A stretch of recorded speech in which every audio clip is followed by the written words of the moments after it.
एक दिन जंगल में शिकार करने निकला एक लड़का।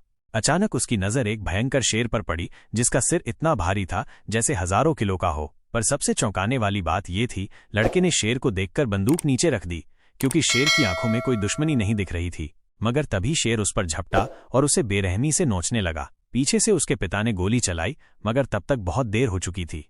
लड़का घायल हो चुका था, पर कुछ अजीब हुआ। शेर उसे उठाकर कुछ दूर ले गया और फिर उसे छोड़ दिया। लेकिन शेर का एक बूंद खून लड़के के घाव में गिर गया और यहीं से उसकी किस्मत बदल गई। डॉक्टरों ने उसे मरा हुआ घोषित कर दिया था, पर कुछ ही दिनों में वो लड़का बिल्कुल ठीक होकर घर लौट आया। सब हैरान थे, क्योंकि उसके शरीर में कुछ बदलाव आने लगे थे। अब उसकी सुनने की शक्ति इतनी तेज थी कि जमीन की थरथराहट तक महसूस कर ले।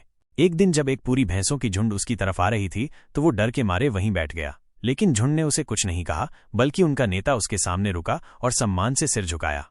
अब छोटा लड़का छोटा नहीं रहा। उसने अपने हाथों से एक भाला बनाया और जब फेंका तो वो हजारों मीटर दूर एक पेड़ में जा धंसा। उसकी ताकत अब इंसानों जैसी नहीं रही थी। वो अब जानवरों जैसा तेज दौड़ सकता था और हवा में उड़ने जैसा छलांग मार सकता था।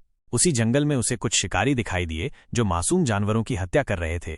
वो दौड़ा, लेकिन वहां सिर्फ जानवरों की लाशें थीं। गुस्से से उसकी आंखें लाल हो गईं और तभी एक शिकारी ने उस पर बंदूक तान दी। मगर अब उसका अंदर का जानवर जाग चुका था। उसने एक एक करके सभी शिकारियों को खत्म कर दिया।